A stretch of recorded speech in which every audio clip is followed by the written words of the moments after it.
siang teman-teman semua. Kita ketemu lagi dalam program pengajaran minggu yang lalu kita belajar tentang spiritualitas filokania. Nah, kali ini bertemu dengan saya lagi. Saya akan pada hari ini akan mengajar tentang the Christian priesthood.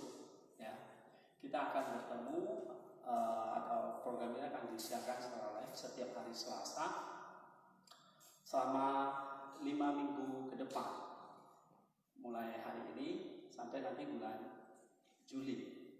Nah, teman-teman semua, pada saat yang baik ini, kesempatan yang bagus ini, kita boleh belajar salah satu karya klasik dari Bapak Gereja yang bernama John Chrysostom, atau kalau di bahasa Indonesia kan namanya adalah Yohanes Chrysostomus, yang kalau kita lihat gambar atau ikon dari John Chrysostom itu seperti itu ya teman-teman. Mungkin ada yang asing atau belum pernah melihat wajah dari John Chrysostom. Ikon dari gereja itu menggambarkannya itu seperti itu. Nah, teman-teman semua, hari ini kita akan belajar dari salah satu karya atau buku dari John Chrysostom yang berjudul On the Christian Priesthood atau The Six Treatises on the Christian Priesthood. Nah, buku ini ada 6 discourse atau 6 buku yang ditulis oleh John Chrysostom. Kesempatan yang baik ini, kuliah ini atau pengajaran ini akan fokus kepada buku yang ditulis oleh John Chrysostom yang berjudul The Christian Priesthood ini. 6 buku ini kita akan kupas selama 5 minggu ke depan.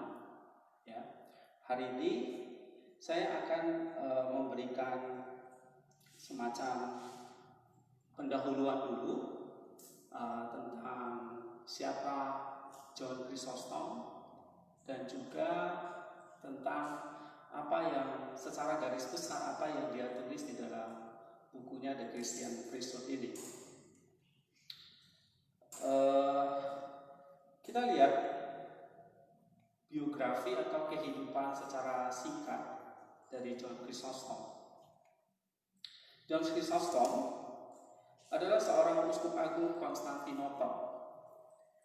Dia adalah salah satu dari 3 hierarki ya, atau 3 bapak gereja besar yang hidup pada abad yang ke-4.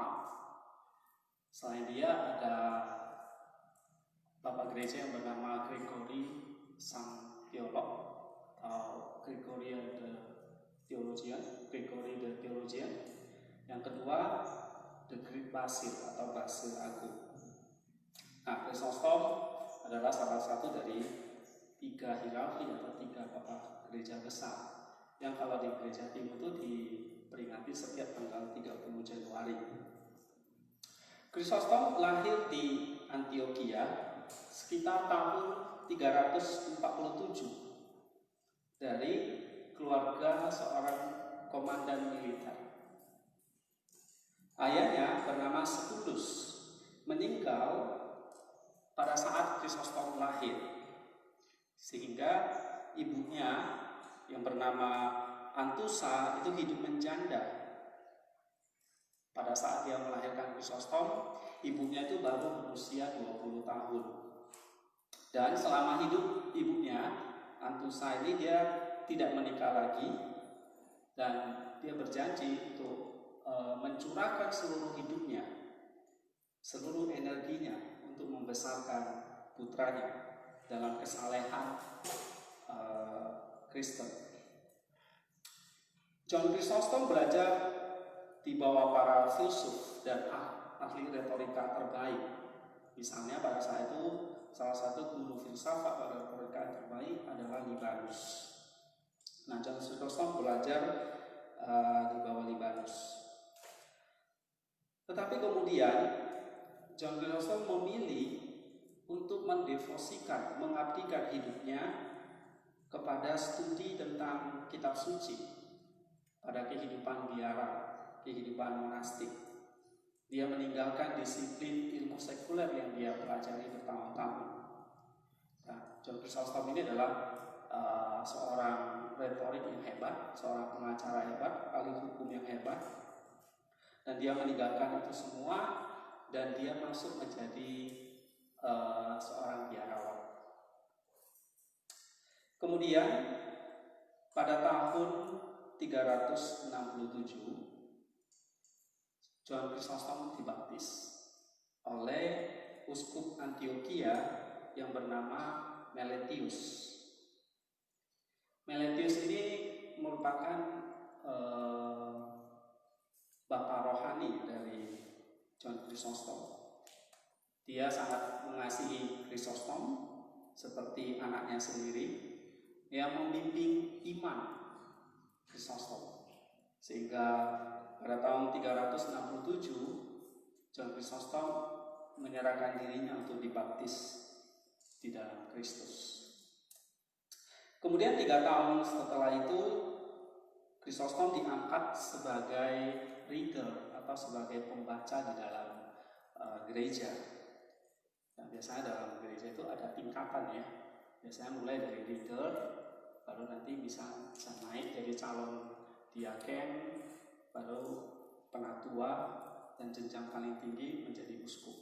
Nah, John diangkat pada tahun 369 sebagai reader. Kemudian ketika Meletius dikirim ke pengasingan oleh Kaisar Valens pada waktu itu, pada tahun 372, John dan Theodore, ya, yaitu uskup di Mosistia, belajar di bawah instruktur yang berpengalaman dalam kehidupan askesis atau pertapa, kehidupan biara, di bawah bimbingan penatua yang bernama Flavia dan Diodorus dari Tarsus. Diodorus yang sangat halus, memiliki pengaruh khusus pada kaum muda. Ketika ibu John Chrysostom meninggal, Chrysostom mulai mengalihkan hidupnya pada kehidupan monastik atau kehidupan biara, dan dia menganggap bahwa monastisisme itu adalah filsafat yang sejati, filsafat yang benar. Nah, memang ketika ibu John Chrysostom ini masih hidup, John Chrysostom tidak tega meninggalkan ibunya sendirian. Tetapi ketika ibunya wafat, kemudian John itu segera bergabung bersama temannya yang bernama Basil. Nah, Basil ini bukan Basil the Great atau Basil Agung yang tadi saya katakan, tapi ini adalah Basil yang lain. Basil dari Rapnea, uskup dari Rapnea di Syria. Jadi bukan Basil dari Kappadokia, tapi dari Syria. Nah, setelah ibu dia meninggal, John bergabung di dalam sebuah monastik atau biara bersama teman-temannya Basil. Nah, kemudian kedua orang yang baik ini, yang saleh ini dipertimbangkan sebagai kandidat untuk diberi jabatan di dalam keuskupan atau mau diangkat menjadi seorang imam. Dan tetapi mereka memutuskan untuk mundur ke hutan belantara untuk menghindari panggilan jadi imam ini. Jadi baik John dan Basil itu adalah teman yang sangat dekat, yang akrab, tetapi mereka tidak mau, mereka lebih tertarik pada kehidupan biara daripada kehidupan di gereja sebagai pendeta atau sebagai imam. Tetapi John atau John Chrysostom di sini terus mendorong Basil dan sedikit tanda petik mengelabui Basil, ya, bahwa dia katakan kepada Basil, Basil mengatakan kepada John, apapun yang kamu putuskan, saya akan ikuti. Kalau kamu mau menjadi imam, saya akan ikut. Tapi kalau kamu tetap menjadi seorang biarawan, saya juga akan ikut. Nah, mereka satu sahabat yang sangat baik, sangat akrab gitu. Nanti kalau kita lihat di dalam buku pertamanya, di situ John menyebut, Yohanes Chrysostom menyebut Basil itu adalah an excellent friendship, ya, satu persahabatan yang sangat excellent. Tetapi pada akhirnya Yohanes Chrysostom ini berhasil mempengaruhi Basil supaya Basil ini mau ditabis jadi seorang imam. Dan mereka berjanji, Yohanes berjanji bahwa dia juga akan ditabis begitu. Tapi ternyata pada saatnya ketika Basil itu ditabis, nah Yohanes ini melarikan diri dan sembunyi, mengelabui atau membohongi si Basil. Nah, latar belakang cerita ini Yohanes tanda petik sedikit membohongi atau menipu si Basil. Inilah yang menjadi latar belakang buku The Priesthood ini ditulis. Pada akhirnya Basil itu ditabis, Yohanes ditunggu-tunggu nggak muncul-muncul gitu. Karena Yohanes menyembunyikan dirinya. Ya. Nah, kemudian Basil dengan rasa marah, kecewa datang kepada Yohanes dan meminta penjelasan. Lalu Yohanes pun menuliskan atau memberikan penjelasan yang panjang tentang mengapa pilihan Basil itu adalah pilihan yang tepat untuk menjadi seorang imam. Nah, buku inilah yang akan kita bahas, ya, tentang panggilan menjadi seorang imam. Seringkali kita yang melayani Tuhan merasa dipanggil gitu. Tetapi apa sih arti sebetulnya privilege, hak istimewa yang Tuhan berikan kepada kita sebagai panggilan, sebagai pelayan Tuhan yang dipanggil? Apa artinya kita menjalani panggilan kita menjadi seorang imam? Kemudian saya lanjutkan kisah hidupnya Yohanes Chrysostom ini. Selama periode dia menjalani kehidupan biara, Yohanes produktif, ya. Dia banyak menulis. Salah satunya dia tulis adalah tadi yang saya sebutkan, ya, buku pastoral tentang panggilan seorang imam. Lalu Yohanes ini juga menjalani satu kehidupan askesis yang begitu ketat. Selama 4 tahun dia berjuang di hutan belantara dengan dibimbing oleh seorang pembimbing spiritual yang berpengalaman. Dan di sini dia menulis 3 buku, ya, berjudul penentang yang tertarik pada kehidupan biara. Jadi Yohanes menulis pembelaannya tentang kehidupan biara. Kemudian judul yang lain, perbandingan biarawan dengan kaisar, juga dikenal sebagai perbandingan kekuatan kekaisaran, kekayaan dan kekuasaan dengan kehidupan biara yang benar dan mencintai kebijaksanaan Kristen. Nah, kedua karya ini ditandai oleh refleksi mendalam tentang panggilan menjadi biarawan. Nah, selama masa dia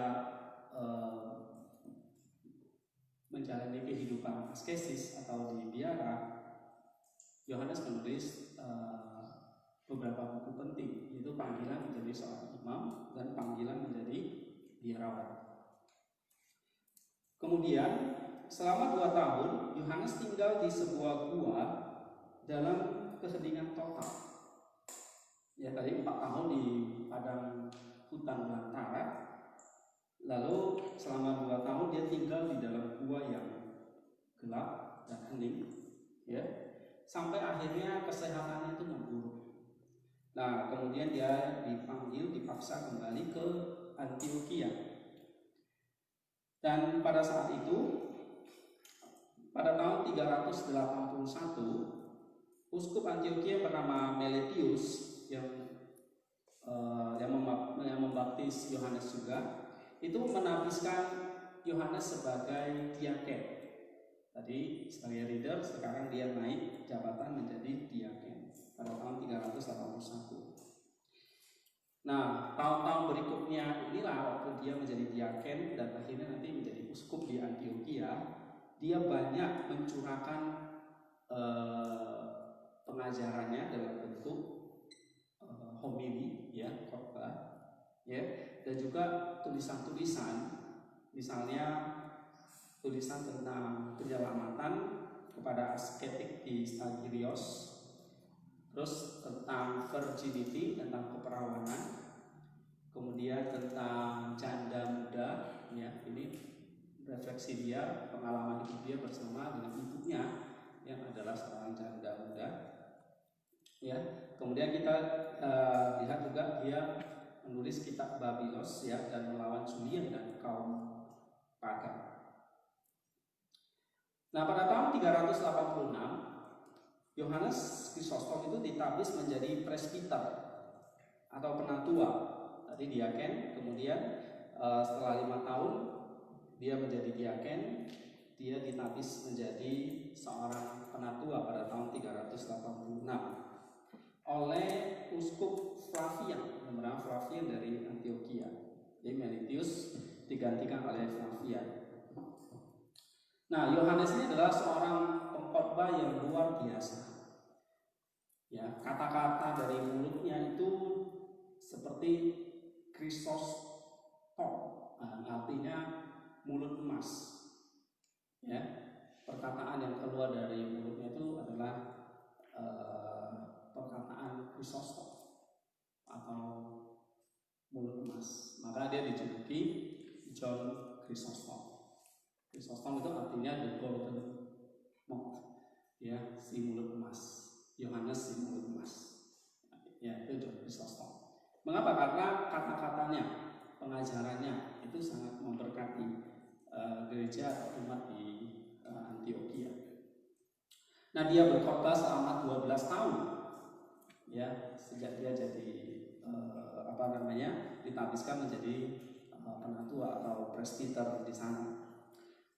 Biasanya dia khotbah 2 kali seminggu, tetapi kadang-kadang setiap hari, dan itu sangat menggerakkan, ya, mengubah hati para pendengarnya. Kemudian John itu bukan hanya ahli di dalam homili, ya, karena memang waktu muda dia belajar retorika, ya, sehingga khotbahnya itu sangat powerful, ya, bisa mempengaruhi, bisa mengajak dan mengubah hidup banyak orang. Tapi dia juga adalah seorang gembala, karena dia sudah diangkat jadi seorang presbiter atau seorang gembala. Nah, dia mengajar orang Kristen atau umat Tuhan di Antioquia itu untuk memahami kitab suci dengan lebih baik, ya, lebih sungguh-sungguh. Yohanes ketika dia berkhotbah, dia tidak asal khotbah gitu, ya, hanya asal kasih kesaksian atau hanya sekedar kasih poin-poin gitu. Tapi dia terlebih dahulu melakukan satu penafsiran atau analisis terhadap firman Allah, ya, lalu dia melakukan eksegesis, sehingga khotbahnya itu adalah khotbah hasil dari hermeneutik atau eksegesis yang dia kerjakan. Di antara karya-karya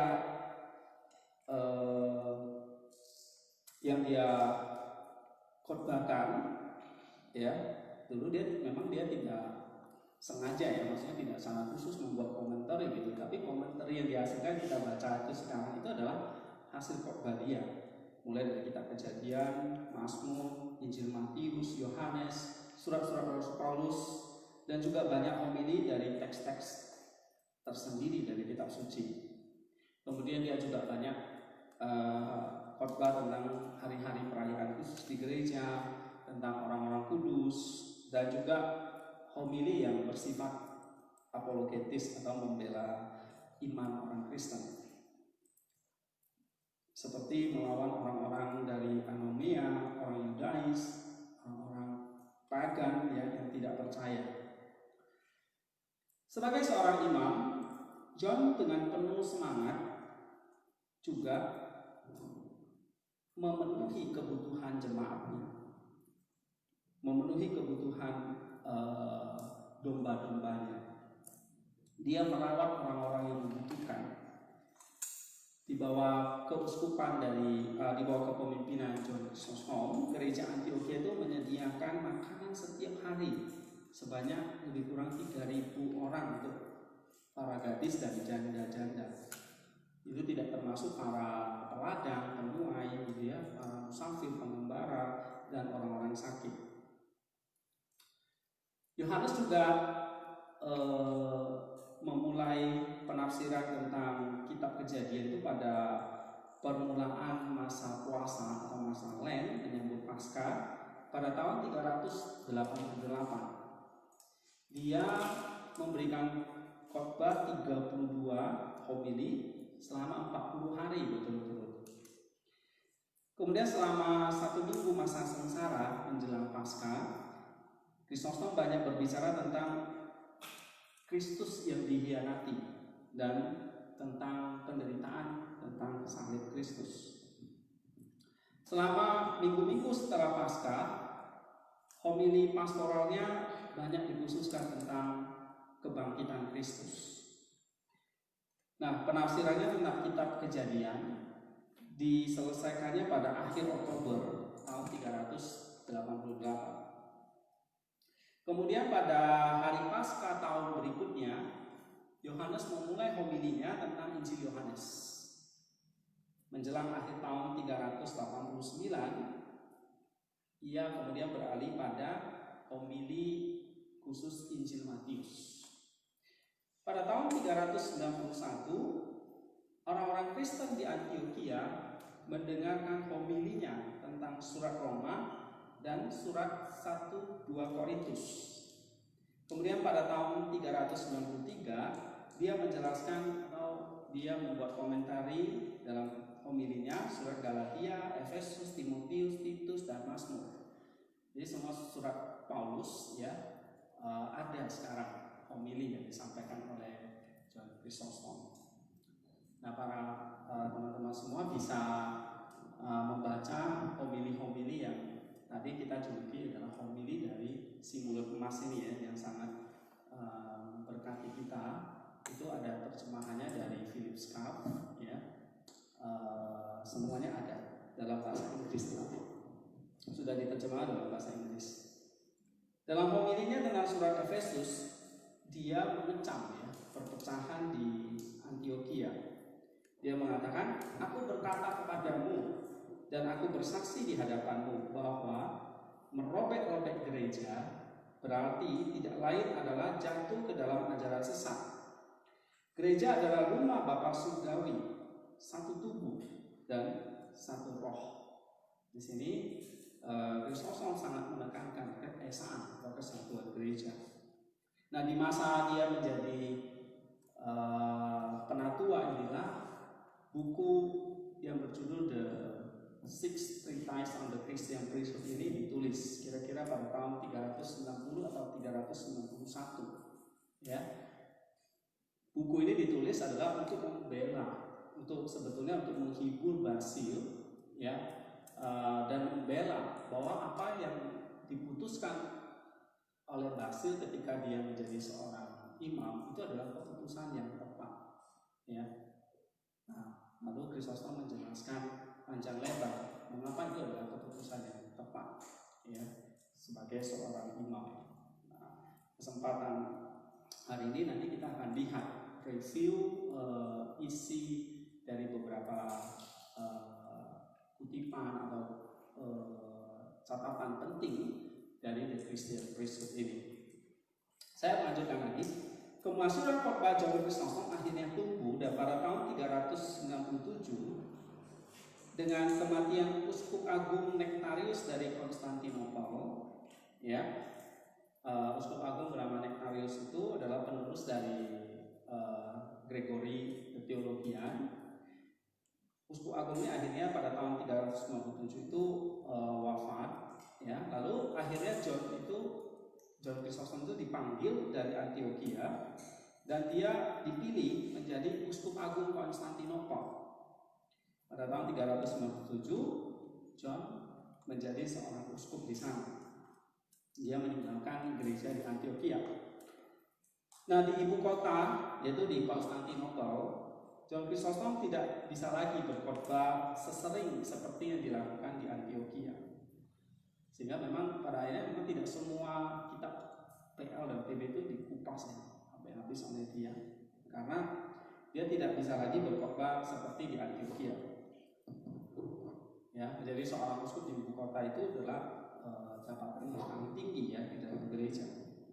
Banyak hal yang menunggu perhatian orang suci dan dia mulai dengan yang paling penting, yaitu kesempurnaan rohani dari para imamat. Ya, jadi menjadi seorang uskup, jadi seorang gembala, dia harus sempurna secara spiritual. Karena seorang gembala inilah yang akan menjadi teladan bagi domba-domba yang digembalakannya. Dia harus memberikan contoh yang terbaik sebagai seorang hamba Tuhan itu seperti apa. Ya.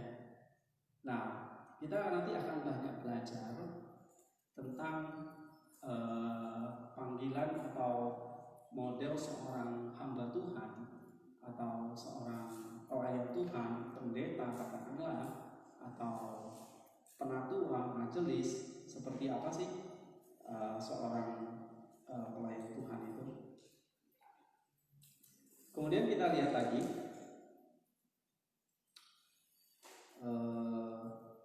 kehidupannya.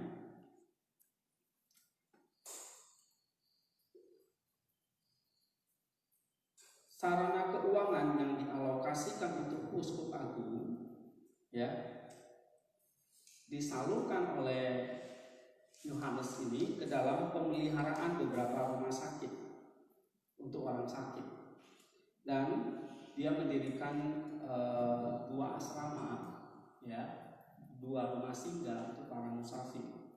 Dia berpuasa dengan ketat dan makan sangat sedikit, dan biasanya menolak undangan untuk makan karena perutnya. Semangat yang suci dalam menyebarkan iman Kristen meluas tidak hanya untuk penduduk Konstantinopel, tetapi juga sampai ke Thrace, ya, kepada orang-orang Slavia dan Gaul, dan ke Asia Kecil sampai ke wilayah Pontin. Di gereja Konstantinopel di bawah kepemimpinan John Chrysostom memperluas Injil kemana-mana. John menghabiskan seorang uskup di gereja Bosporus di Crimea. Dia mengutus misionaris yang bersemangat ke Fenisia, ke Persia, ke Skit untuk mempertobatkan orang-orang yang belum percaya. Dia juga menulis surat ke gereja-gereja di Suria untuk membawa kembali orang-orang Marcion ke dalam gereja, dan dia berhasil menyelesaikannya. Ya, Marcion itu adalah salah satu bidat ya, yang berkembang kira-kira di abad kedua dan berkembang di abad ketiga, dan John Chrysostom membuka pintu untuk mereka kembali bertobat. Kemudian demi mempertahankan kesatuan gereja, John tidak mengizinkan seorang komandan militer Gotik yang kuat yang menginginkan kaisar menghargai keberanian dalam pertempuran untuk membuka sebuah gereja yang beraliran Arian atau Arius di Konstantinopel. Ya, nah, pada zaman itu sudah berkembang gereja-gereja atau aliran gereja yang dipengaruhi oleh Arius. Ini salah satu bidat juga yang muncul di abad itu. John Chrysostom mengerahkan banyak upaya untuk meningkatkan kemegahan dalam pelayanan gerejawi. Dia menyusun liturgi yang sampai sekarang itu dipakai oleh gereja-gereja Ortodoks.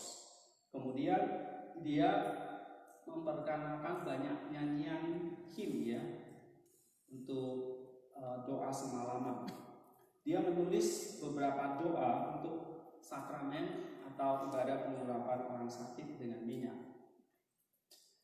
John Chrysostom mengecam moral orang-orang di ibu kota, terutama di istana kekaisaran.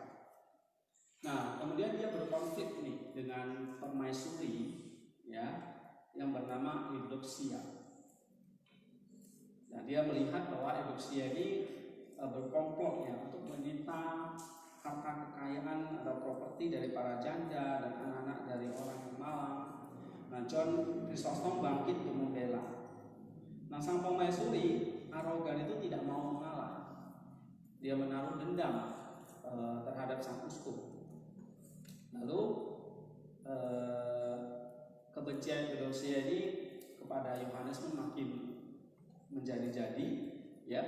Ketika ada seorang pelapor itu mengatakan kepada permaisuri ini bahwa John itu menyinggung ratu ini dalam khotbahnya sebagai wanita yang sia-sia.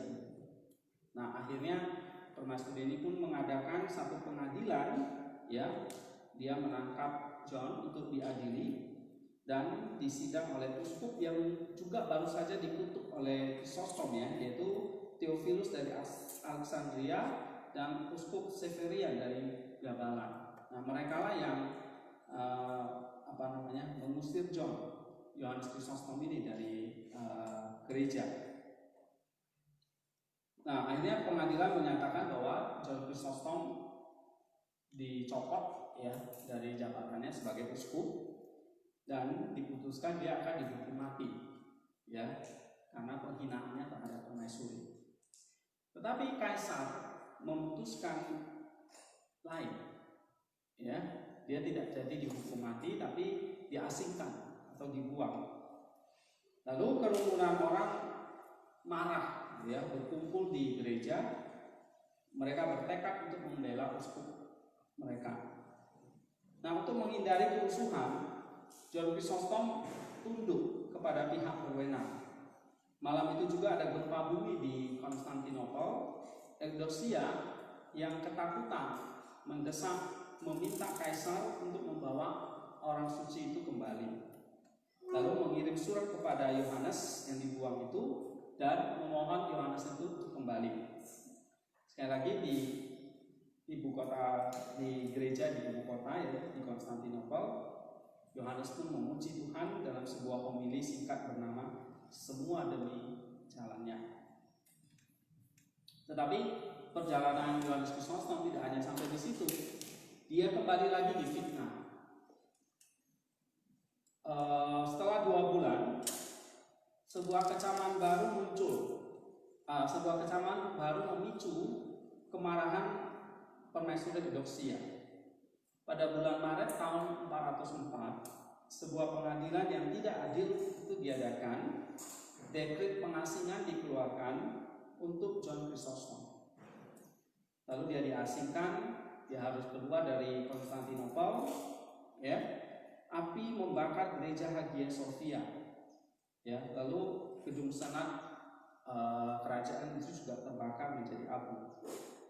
Lalu di saat itu juga ada penyerbuan para biadab ya yang dahsyat terjadi, dan di saat itu pada tahun Oktober 404 Eudoxia pun mati.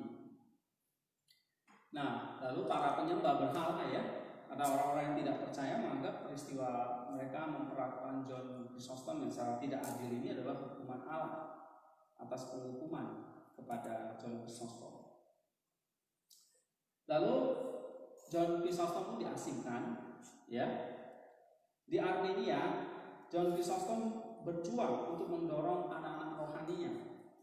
Dalam banyak surat 245 yang terpelihara itu kepada para uskup, dia menulis surat pada para uskup di Asia, Afrika, Eropa dan khususnya kepada teman-temannya di Konstantinopel.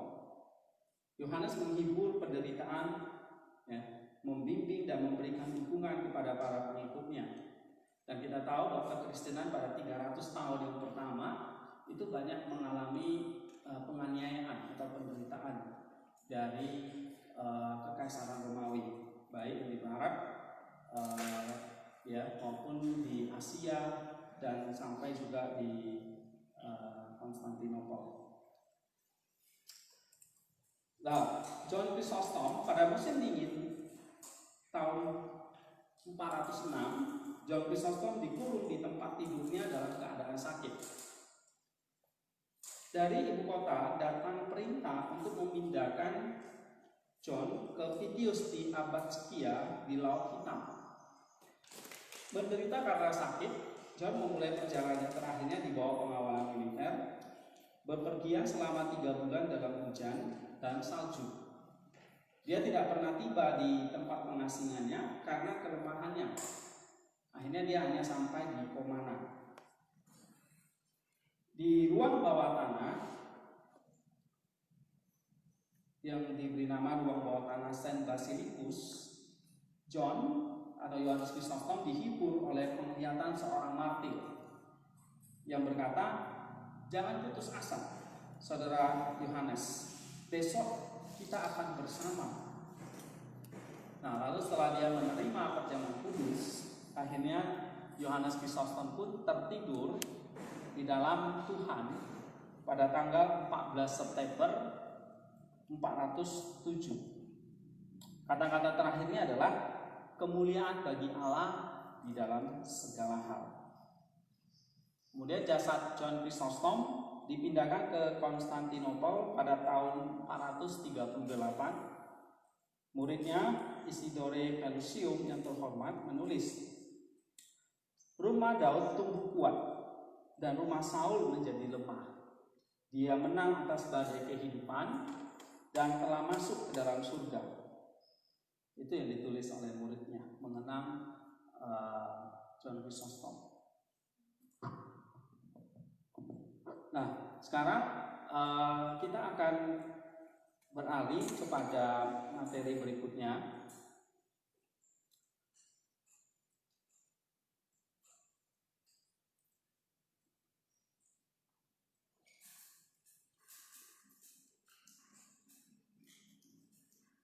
Kita akan masuk ke materi tentang the priesthood ini, ya.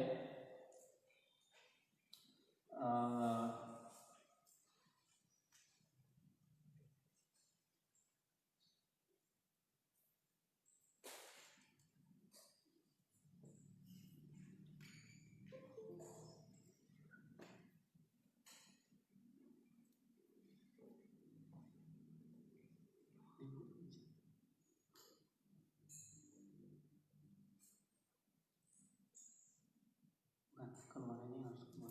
Oh.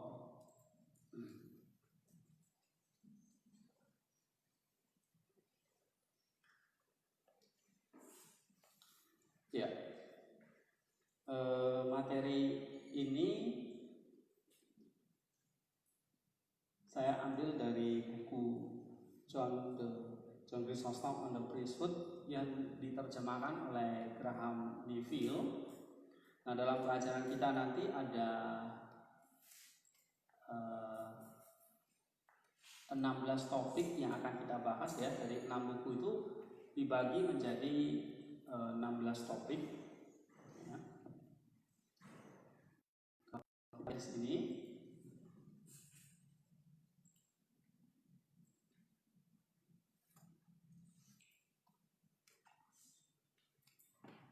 pertama tentang latar belakang, ya, bahwa Yohanes itu menipu si Basil, ya. Kemudian yang kedua, Basil pun mengeluh itu. Basil menanyakan kenapa John melakukan itu. Lalu John membalas, ya. Yohanes membalas. Yang keempat, di situ Yohanes mulai menjelaskan tentang peranan seorang pastor atau imam ya, dan berbagai tantangan kesulitan yang dihadapi. Lalu Yohanes menjelaskan tentang kasih, ya, yang merupakan hal yang paling penting dimiliki oleh seorang gembala. Kemudian John melanjutkan tentang pembelaannya, tentang gembala atau imam. Kemudian bahwa ada kemuliaan di balik jabatan atau panggilan menjadi seorang imam. Ada kemuliaan besar. Kemudian dia menjelaskan kesulitan-kesulitan yang dihadapi, karakter dan cobaan-cobaan dari seorang imam atau seorang bishop, ya. Yang ke-10 kita akan melihat masalah-masalah khusus, ya, tanggung jawab khusus yang diemban oleh seorang gembala. Kemudian apa hukumannya bagi kegagalan pelayanan-pelayanan firman. Jadi Yohanes juga banyak membahas tentang pentingnya mempersiapkan homili atau khotbah yang baik. Kemudian temptations, ya, godaan. Lalu yang ke-14 pentingnya untuk kesucian, purity. Lalu yang ke-15 perbedaan antara bishop, ya, imam, dan biarawan. Dan terakhir adalah konklusinya terhadap pembelaan dia. Nah, ini 16 chapter ini adalah buku yang diterjemahkan dari Christian Priesthood oleh Graham Neville. Ya. Tadi saya katakan buku ini ditulis pada tahun 391.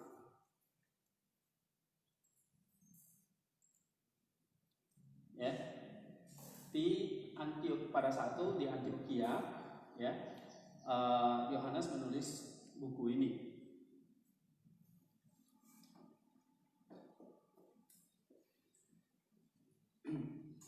Nah, kita lihat di sini.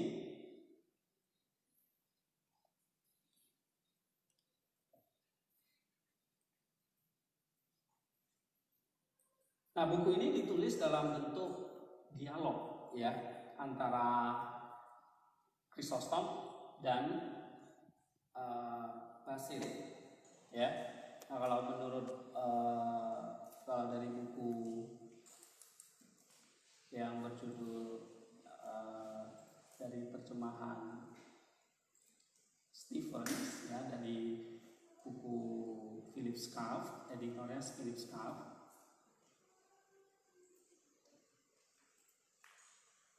Nah, ini bukunya, ya.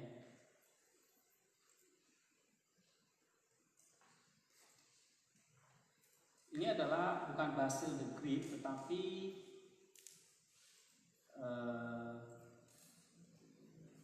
Basil seorang uskup di Syria, ya. Saya tunjukkan. Ya, ini adalah Basil bishop dari Rafnea di Syria. Memang pada zaman itu ada beberapa Basil, ya. Ada Basil bishop dari Seleucia, ada Basil bishop dari Konstantinopel, ada Basil bishop dari Kaisaria. Bukan Konstantinopel, Basil the bishop dari Kappadokia, itu Basil the Great, ya. Tapi ini Basil dari bishop Rafnea di Syria. Oke.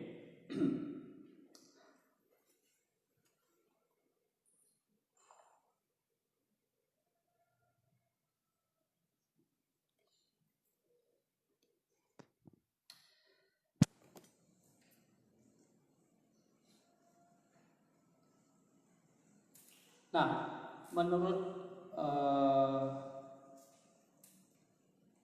Graham Neville di dalam bukunya ini bahwa kemungkinan dialog antara Basil dan John Chrysostom ini fiksi, gitu, ya. Tidak ada sebetulnya yang bernama Basil begitu. Tapi kita tidak percaya bahwa itu fiksi, ya. Kalau itu fiksi berarti di sini Yohanes bohong, gitu. Nah, tapi ini benar-benar ada, yaitu tadi, ya, Basil yang dari Rafnea di Syria. Kemudian kita lihat di sini. Nah, dialog antara Basil dan John Chrysostom inilah yang mewarnai dari isi buku ini, ya.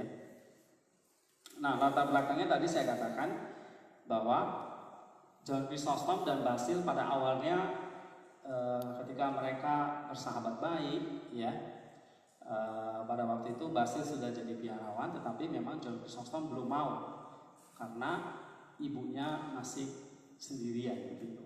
Tapi Basil terus mengajak dia gitu ya untuk bergabung bersama dengan dia. Nah, Johnnya tidak mau, tapi ketika ibunya meninggal, akhirnya Johnnya masuk dalam biara. Nah, disitulah ada tawaran dari Konstantinopel untuk menjadi seorang uskup di sana atau ditabiskan menjadi imam di sana. Lalu karena mereka itu bersahabat baik, ya, saling pengertian, Basil itu sangat percaya kepada Chrysostom, ya, sampai Basil mengatakan keputusanmu adalah keputusanku. Nah, akhirnya, tapi satu sisi John Chrysostom itu masih merasa saya belum layak, ya, menjadi seorang imam gitu, karena saya masih saya masih belum layak, saya masih memikirkan hal-hal duniawi. Nah, kita bisa lihat ini di dalam bukunya yang bagian pertama, ya. Dia katakan di situ, kita lihat di sini,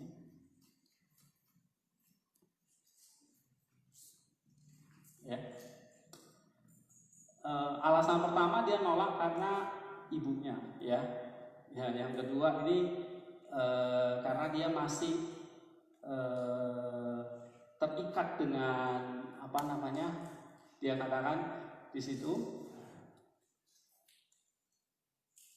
saya masih suka gitu ya pergi menginjakkan kaki di pasar-pasar gitu ya. Artinya dia masih suka hal-hal duniawi. Nah, itu yang membuat dia itu merasa dia tidak layak menjadi seorang imam. Oke, kita lanjutkan lagi.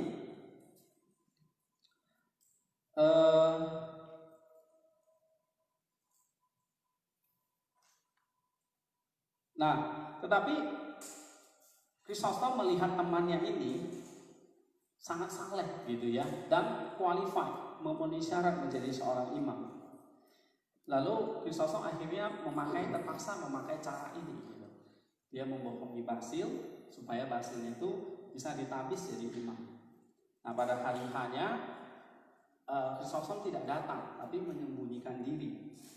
Nah, itu yang terjadi, ya. Akhirnya Basil ditabis jadi imam, Chrysostom tidak ditabis jadi imam. Oke, nah sekarang kita akan lihat bagian yang pertama dari buku yang pertama, ya, gambaran besarnya. Buku yang pertama itu dimulai dari statement dari John Chrysostom bahwa Basil ini adalah seorang sahabat yang excel, ya, yang luar biasa gitu. Kalau kita lihat di dalam bukunya, ya, dikatakan I had many genuine and true friends. Tapi orang yang betul-betul mengerti the law of friendship, ya, and faithfully, itu hanya teman saya bernama Basil. Oke, Basil dan Chrysostom itu belajar bersama-sama pada saat itu, ya, dibimbing oleh guru yang sama, ya. Pada masa muda mereka, Basil dan Chrysostom itu terdidik, ya, belajar hukum, belajar retorika pada guru yang sama. Jadi mereka sudah berteman dari lama, berteman dari kecil. Tapi pada waktunya, ketika mereka sudah menginjak dewasa, Basil dan Chrysostom itu akhirnya memilih monastik gitu, sebagai jalan kehidupan. ya, bukan hukum atau retorika atau politik gitu, tetapi memilih monastik. Dan di sini Chrysostom menuliskan bahwa monastik itu adalah the true philosophy, filsafat hidup yang paling benar.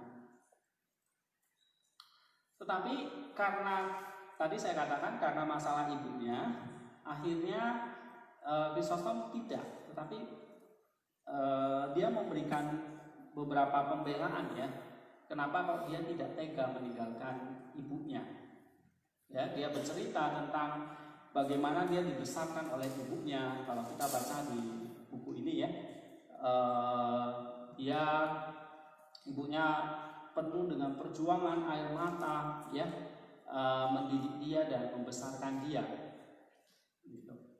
Sampai Chrysostom itu bisa sekolah dan mendapat pendidikan yang tinggi. Nah, kemudian kita lihat di sini. Chrysostom melanjutkan setelah ibunya meninggal, ya, Chrysostom melaporkan kepada Basil, ya, bahwa saya masih juga belum siap untuk masuk menjadi biarawan untuk mengikuti Tuhan dengan sepenuh hidupnya. Tetapi Basil terus mendorong dia, dan akhirnya mereka kembali bersama dan Chrysostom itu setuju. Ya. Nah, lalu baru datanglah surat untuk memanggil mereka ditapis menjadi seorang imam. Lalu di sini di bagian buku yang pertama juga menjelaskan bahwa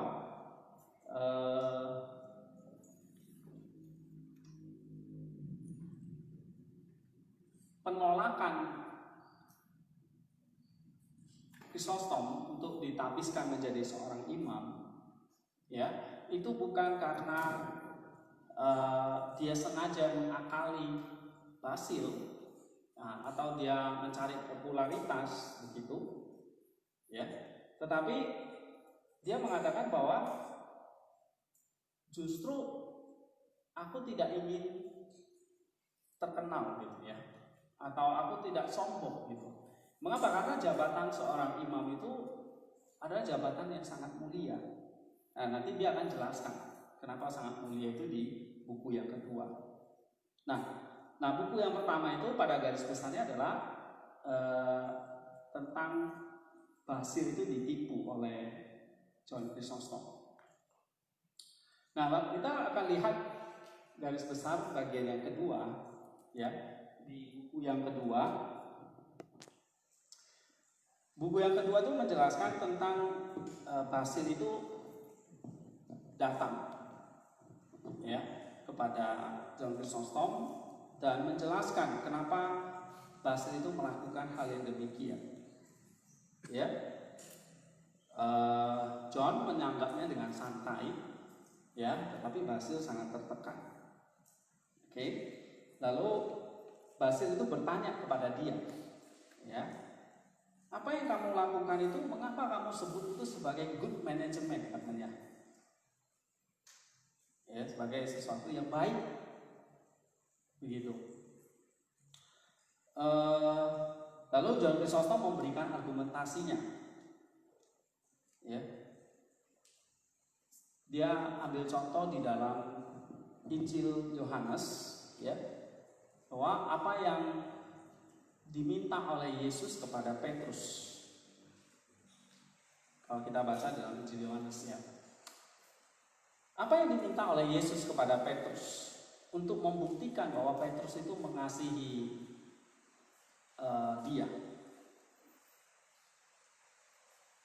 Jawabannya adalah bahwa Yesus tidak menyuruh Petrus untuk menjadi seorang biarawan, ya, kamu hanya perlu berdoa, makan, tidur gitu ya, bekerja begitu.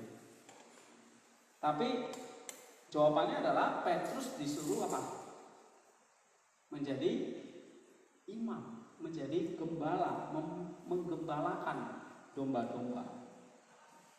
Nah, jika sungguh bahwa Basil itu mencintai Tuhan, maka apa yang dilakukan oleh Basil, yaitu dia ditabis menjadi gembala, ini adalah satu bukti sama seperti Petrus, ya, bahwa dia menggembalakan domba-dombanya Tuhan dan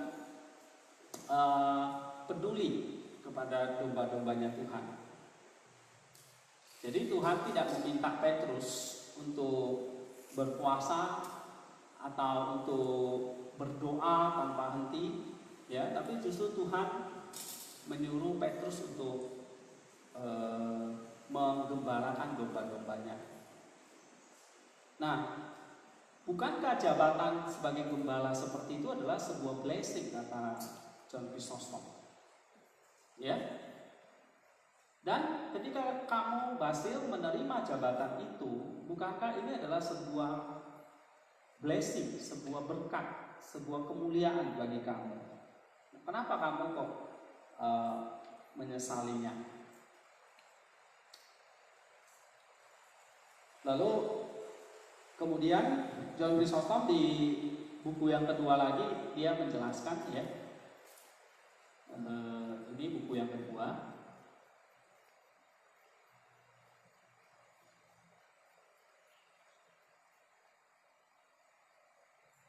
Oke.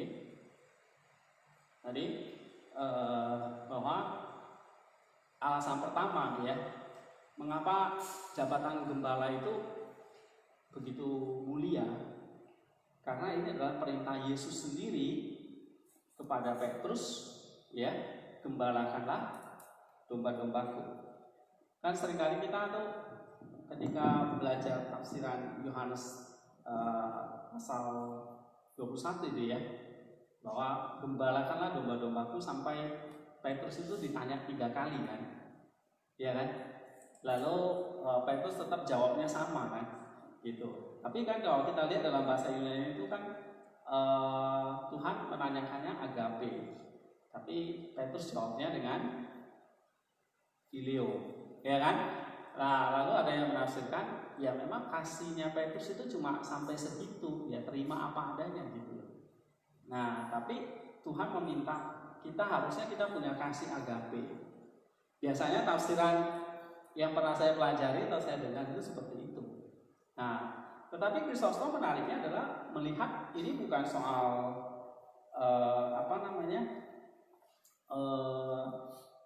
tingkat atau the level of love gitu, ya, tingkatan kasih. Tapi ini berbicara kasih itu berarti diwujudkan dengan kita peduli pada jiwa-jiwa atau domba-dombanya Tuhan, gitu. Jadi bukan soal kasih, tetapi ini soal kita mau nggak menjadi gembala di situ, mau nggak Petrus itu menggembalakan dengan sungguh-sungguh. Ambil charger. Ya.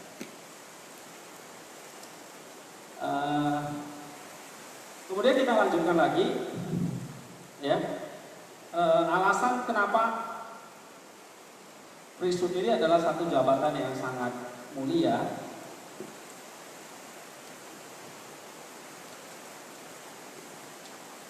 Di situ dikatakan, bentar ya.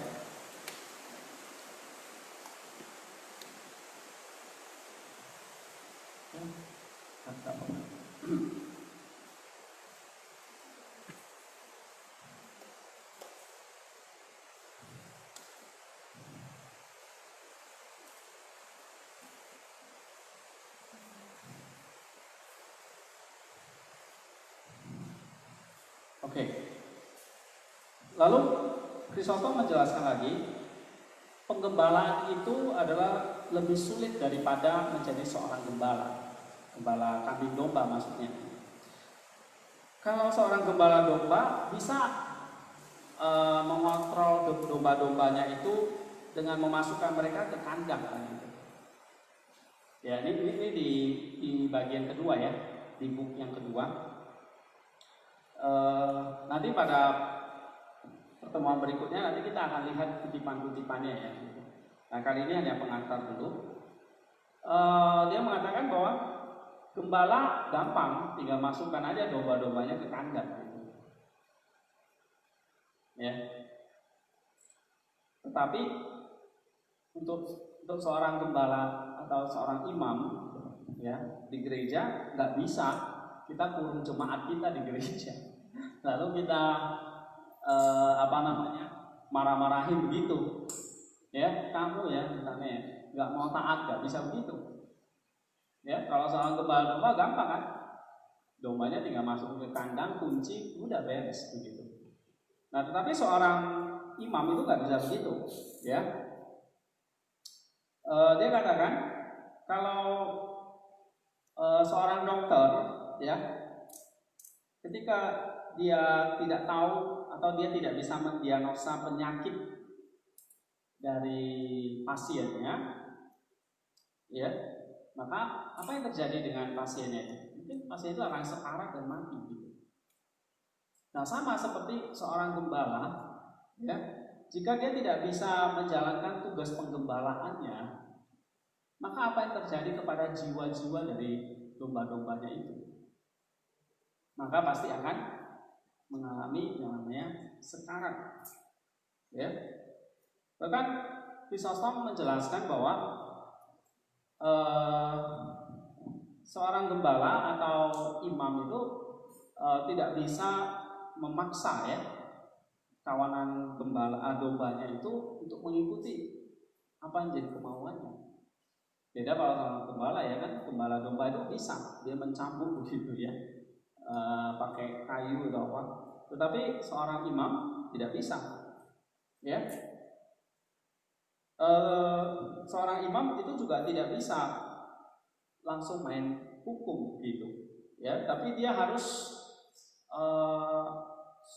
ada usaha dulu untuk serius menangani kesalahan-kesalahan apa yang terjadi ya. Tidak bisa langsung diekskomunikasi begitu. Oke. Nah, itu kata Chrysostom. Nah, seorang imam itu juga harus berlatih ya, punya dia bilang harus punya 1000 mata untuk bisa melihat setiap karakter dari umatnya. Ya, karena setiap orang berbeda-beda karakter. Gitu. Dia harus punya a myriad of eyes ya. A myriad of eyes itu berarti mata yang begitu banyak yang tak terhitung untuk bisa melihat segala sesuatu. Ya.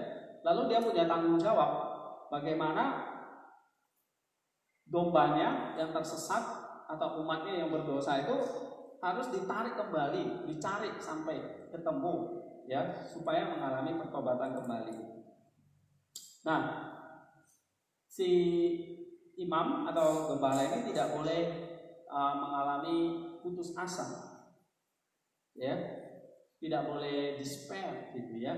Tetapi terus berharap pada kasih karunia Allah, supaya dengan kasih karunia itu bisa mengubah mereka.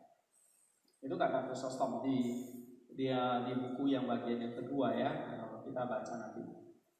Kemudian dia katakan lagi bahwa di dalam tugas seorang imam atau gembala tadi itu adalah very difficult ministry ya, pelayanan yang sangat sulit. Kita harus punya zeal ya, maksudnya punya kegairahan terhadap domba-domba kita. Baik domba-dombanya itu mengasihi Tuhan atau domba-dombanya itu tidak mengasihi Tuhan ya. Baik domba-dombanya itu berdosa atau domba-dombanya tidak, tetapi seorang imam itu gak boleh, harus mengasihi Tuhan, harus mencintai domba-dombanya, tidak boleh terserah. Jadi domba enak boleh tersesat, tapi jadi seorang imam tidak boleh tersesat. Karena kalau imamnya tersesat, domba-dombanya apalagi gitu. Jadi ini adalah satu pelayanan yang sangat sulit.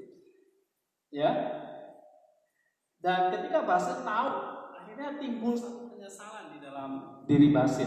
Waduh, itu saya nggak mau jadi imam, saya lebih baik jadi biarawan aja gitu.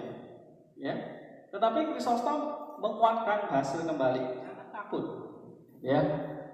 Jangan takut, sebab ini adalah jabatan yang sangat mulia. Dia motivasi lagi si Basil. Ya. Kenapa? John Chrysostom itu menjelaskan pelayanan seorang imam itu adalah pelayanan seperti malaikat. Ya. Pelayanan seorang imam itu adalah pelayanan yang mulia. Kenapa? Karena menjadi pengantara antara manusia dengan Allah. Ya, ada Chrysostom. Seperti malaikat yang menjadi pengantara, messenger antara Allah dan manusia.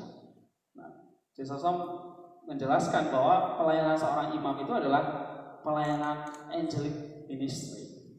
Bahkan lebih powerful dari angelic.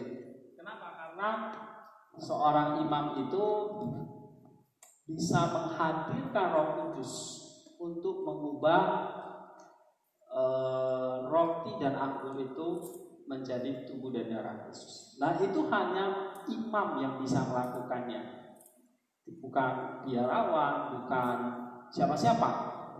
Hanya seorang imam. Nah, itulah satu privilege ya, satu kebanggaan yang harus kamu miliki, kata Chrysostom kepada Basil. Ya, kita lihat di sini kata Graham Neville. Graham Neville itu menjelaskan bahwa the responsibility of the priest ya terhadap the soul of the flock itu terletak pada fungsi sakramen yang diemban oleh seorang imam. Ya, the sacramental functions. Oke, ya, kita bisa perhatikan di sini the sacramental function. Dan dia menjelaskan bahwa karena fungsi seorang imam itu memegang the sacramental function, fungsi sakramental, maka seorang imam itu berbeda daripada yang lain. Ini satu pelayanan yang sangat istimewa. Tiada duanya di dunia. Hanya seorang imam ini yang satu-satunya imam ini yang menjadi penghubung antara Allah dan manusia. Ini pelayanan sama seperti Kristus. Kita tuh menjadi seorang imam itu menjadi wakil Kristus. Kita lihat Kristus adalah the messenger, ya kan? Pengantara antara atau penghubung antara Tuhan dan Allah dan manusia. Nah, imam inilah yang menjadi seperti perannya itu seperti Kristus. Oleh sebab itu Yohanes menafsirkan dalam Yohanes 21 tadi bahwa Petrus yang diminta ya, apakah engkau mengasihi aku? Kalau kamu mengasihi aku, gembalakanlah domba-domba. Maka perintah yang disampaikan oleh Yesus sebagai bukti kasih itu adalah menjadi imam, menjadi gembala. Ya, karena imam itu akhirnya menjadi wakilnya Kristus di dunia ini. Setelah Roh Kudus turun, ya, maka gereja mulai berdiri, lalu di situ fungsi keimamatan itu pun berjalan. Mulai dari para rasul, kemudian diteruskan oleh murid-murid dari para rasul, ya. Murid-murid itu kemudian melahirkan generasi-generasi lain sampai seperti Chrysostom, Basil dan banyak lagi. Oke, kita lanjutkan lagi.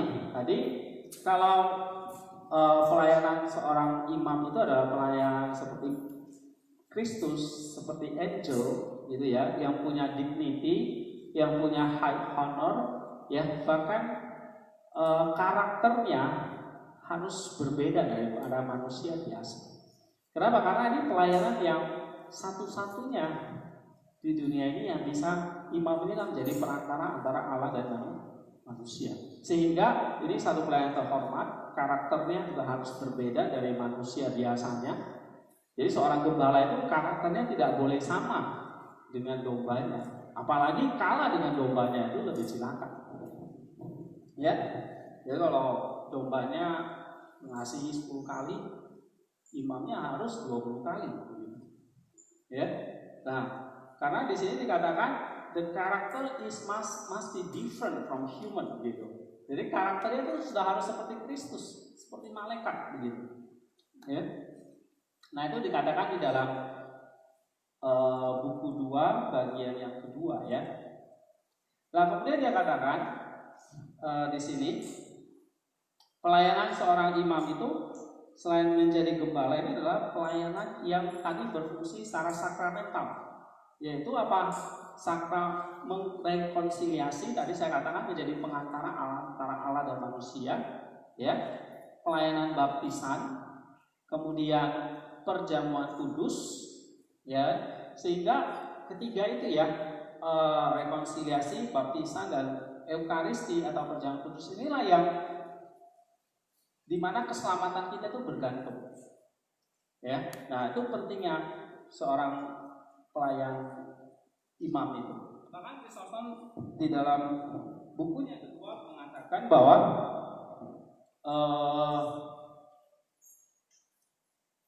pelayanan seorang imam itu atau jabatan seorang imam itu lebih mulia daripada seorang ibu, ya, atau orang tua kita. Nah kalau orang tua kita itu hanya melahirkan kita di dunia ini, ya, melahirkan kita di dunia ini, tetapi seorang imam berperan di dalam melahirkan kala di dalam kehidupan kita. Kita lihat di sini ya, di dalam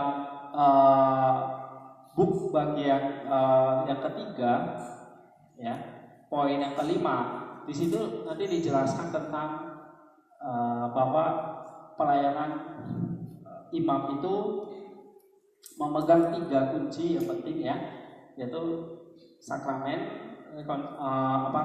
baptisan, rekonsiliasi dan perjamuan kudus. Ya. Nah kemudian Neville juga menjelaskan bahwa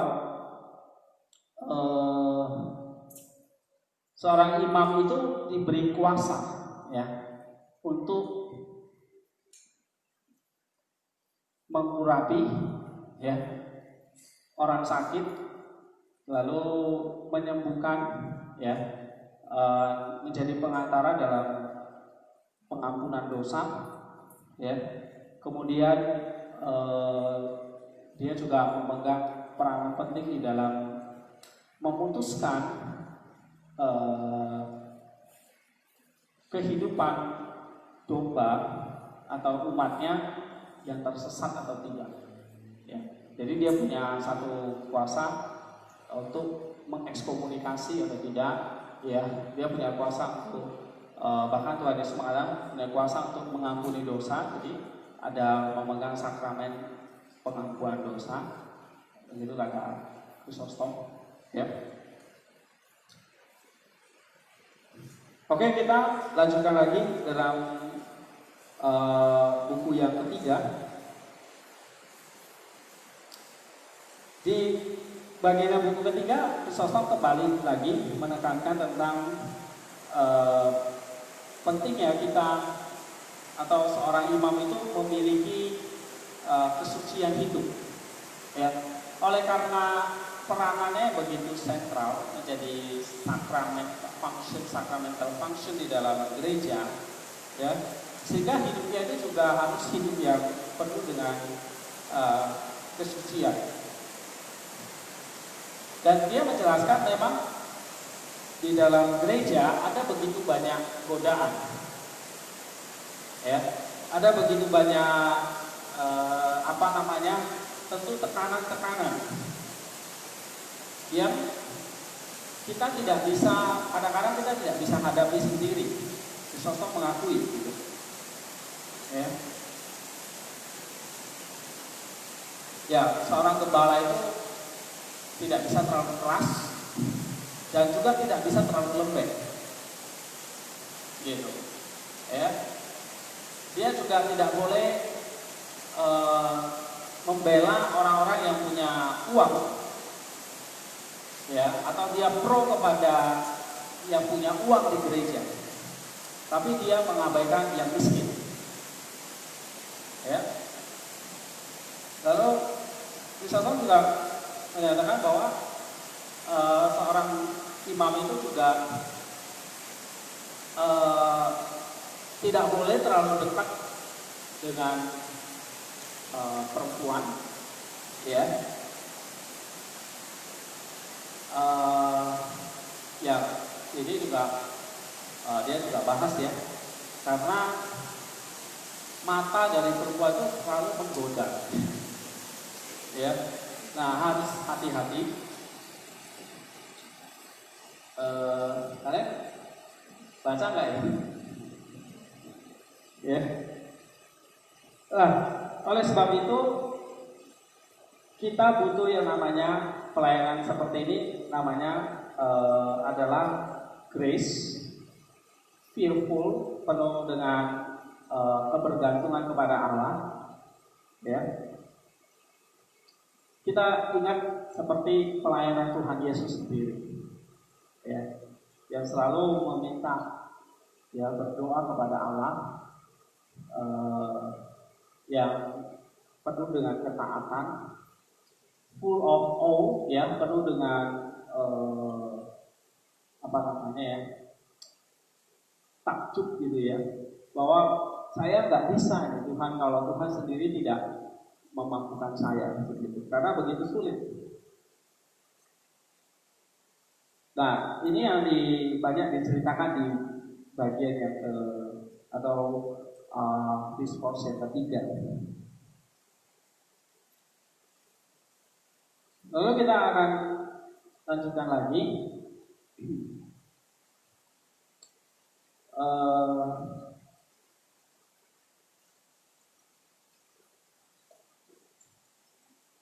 Di buku yang keempat, ya, di buku yang keempat, Kristus menjelaskan tentang pentingnya mengajar dan berkhotbah.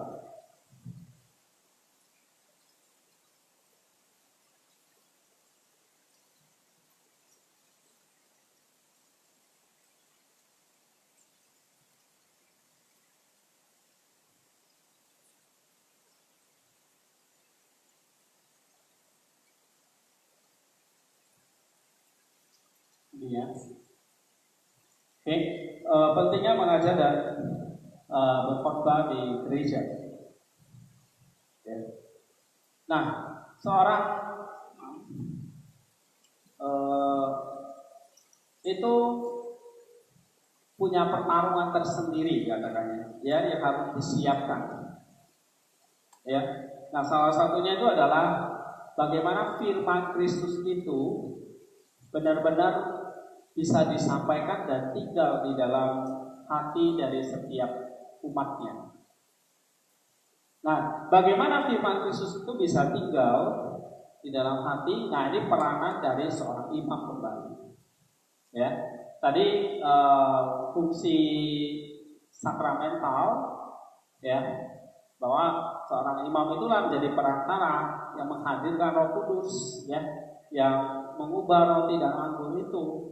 Itu kalau tidak ada imam, tidak bisa ada perjamuan suci atau perjamuan kudus, ya.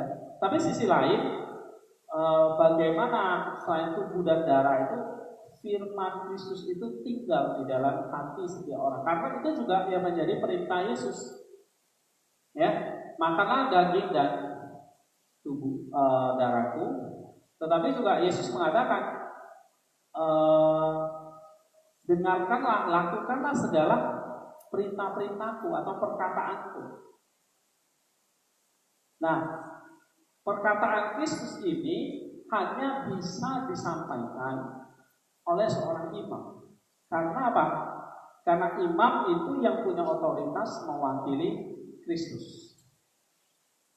Jadi yang bisa khotbah, yang mengajar itu yang memang fungsi dari seorang imam atau seorang gembala. Ya. Nah, di sini seorang imam punya satu peperangannya. Biasanya kita itu tergoda untuk berkhotbah hal-hal yang disenangi oleh jemaat. Ya. Atau kadang-kadang kita tuh merasa down kalau khotbah kita jelek, tidak dipuji oleh jemaat. Ya kan? Lalu akhirnya kita menurunkan mungkin kualitas khotbah kita karena tidak dipuji misalnya. Nah, Kristus menasihatkan kita jangan terpengaruh dengan itu.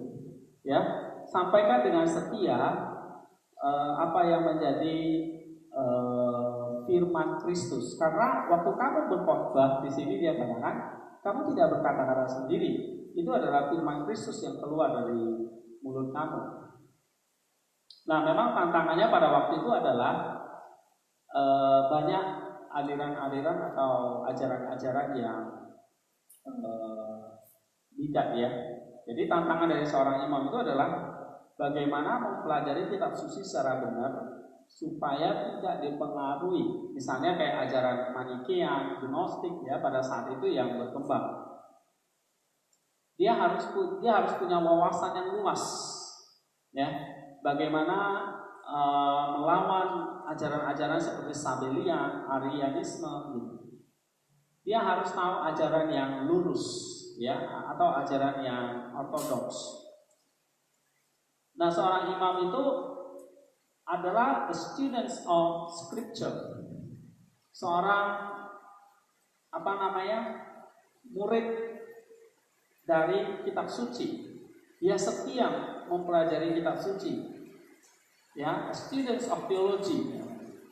Ya, itulah sebabnya kenapa sebelum seorang imam itu sebetulnya harus sekolah dulu, karena dia bertanggung jawab untuk menyampaikan kitab suci.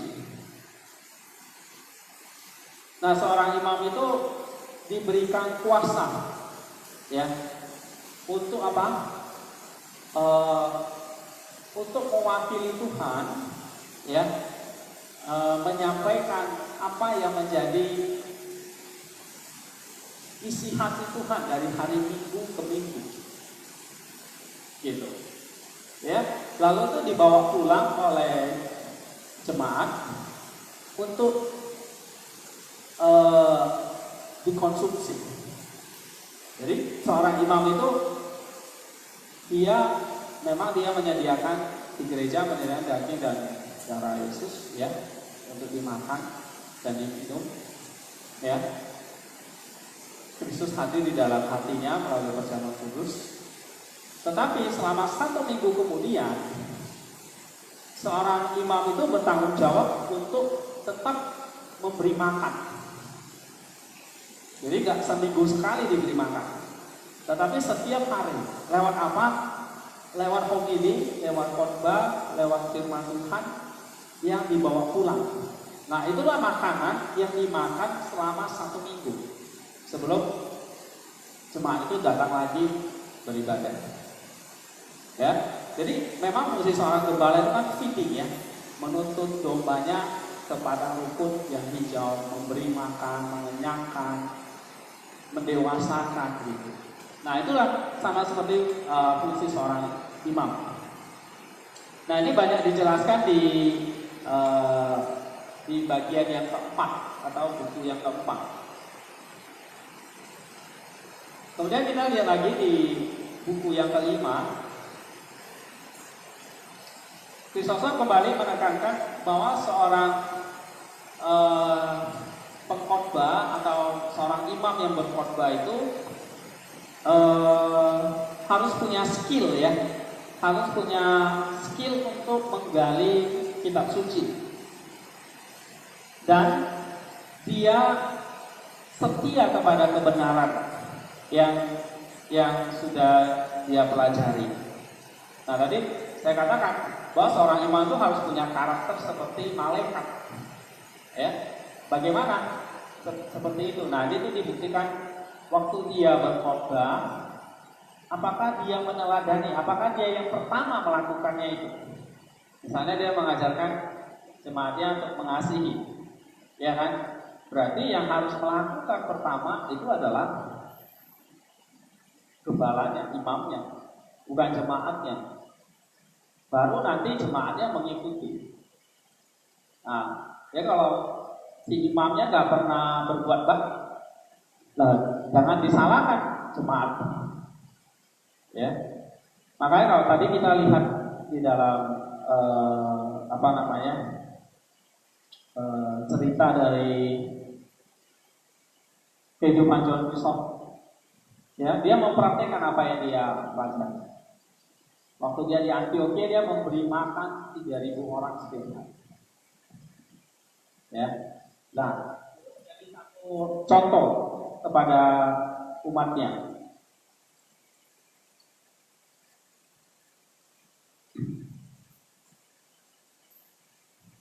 Oke, kita lihat di bagian yang, ya, ini adalah bagian yang terakhir. Nah, di sini Kristus bercerita tentang pembelaan dia kembali tentang panggilan seorang imam, kemurnian seorang imam, the purity, perlu menjaga hati, ya, lalu menjawabkan apa yang dan kita lihat di sini salah satunya memang godaan, ya. Jadi kalau bicara soal kemurnian, Kristus bilang, bagaimana tahu kalau kamu itu orang yang murni atau orang yang suci? Ya, tahunya adalah ketika kamu itu sedang berhadapan dengan wanita, kamu bisa membuktikan dirimu itu suci atau enggak. Ketika kamu sedang berhadapan dengan materi atau uang, nah, kamu menyadari dirimu suci atau tidak. Ya, ketika kamu sedang menghadapi hinaan dari domba-dombamu yang tidak memuji kamu misalnya, nah di situ kamu sedang diuji tuh, kamu tuh orang yang murni melayani atau tidak. Nah, ketika kamu difitnah atau kamu tidak diperlakukan dengan adil, nah di situ adalah saatnya kamu tuh menguji kamu sebetulnya orang yang murni atau tidak. Nah, itu pelayanan seorang imam itu pasti seperti itu, ya. Dia ceritakan ada banyak ya kesulitan-kesulitan yang akan timbul menjadi seorang imam itu. Ya, tadi saya katakan ya, godaan, harta, wanita, terus apalagi ya, fitnah, gitu ya. Nah, sosok sendiri kan dia difitnah ya, dia diadili tidak adil oleh kerajaan, lalu dia diasingkan. Ya, apakah Krisostom pernah ya dia menerima keputusan itu? Nah, ini yang diajarkan oleh buku Krisostom ini. Oke, saya kira ini gambaran ringkas dari 6 buku yang diajarkan oleh Krisostom ya. Buku yang pertama menjelaskan latar belakang dia, pertemanan dia bersama dengan Basir, lalu tanda petik tipe gaya Krisostom ya. Di buku yang kedua, ketiga, keempat, bahkan kelima, Krisostom menjelaskan tentang tugas-tugas seorang imam ya, memegang tanggung jawab pelayanan yang sangat mulia ya. Krisostom menjelaskan tentang harus menjaga kemurnian hati di dalam pelayanan, Eh, lalu dia juga menjelaskan tentang kita harus kebergantungan yang mutlak ya kepada Allah, Tuhan yang sungguh-sungguh. Lalu dia juga menjelaskan bahwa bagaimana karakter dari seorang gembala yang harus sempurna, harus melebihi dari kawanan dombanya. Susanto mengatakan bahwa kita ini dombanya kadang-kadang rasional gitu ya, dombanya kadang-kadang gembalanya baik gitu, tetapi domba yang digembalakan itu kadang-kadang irasional, ya. Irasional artinya nggak ngerti deh ya, irasional itu ya sudah dikasih banyak hal yang baik tapi tetap aja dia berbuat jahat. Nah itu irasionalnya di sini. Nah, kita mulai. Tapi bagaimanapun semua adalah domba-dombanya Kristus yang harus dilayani. Ya. Dan Yesus mengajarkan orang gembala harus punya mata yang banyak, yang bisa melihat kemana-mana. Ya, dia itu seperti dokter bagi jiwa, ya, yang harus tahu setiap penyakit dari domba-dombanya. Nah, dengan menjelaskan itu, akhirnya Basil itu di akhir buku yang ke-6 itu akhirnya dia menyesali bahwa dia pernah marah dan tidak percaya kepada Chrysostom. Tapi justru dengan penjelasan ini akhirnya Basil itu dikuatkan dan dia merasa bahwa ini adalah panggilan yang sangat mulia. Ya. Oke, Selasa depan kita akan lebih membahas lebih mendetail tentang panggilan menjadi seorang imam, ya, tugas dan fungsinya, kewenangannya dan karakter apa yang harus dimiliki secara lebih detail lagi. Thank you semuanya.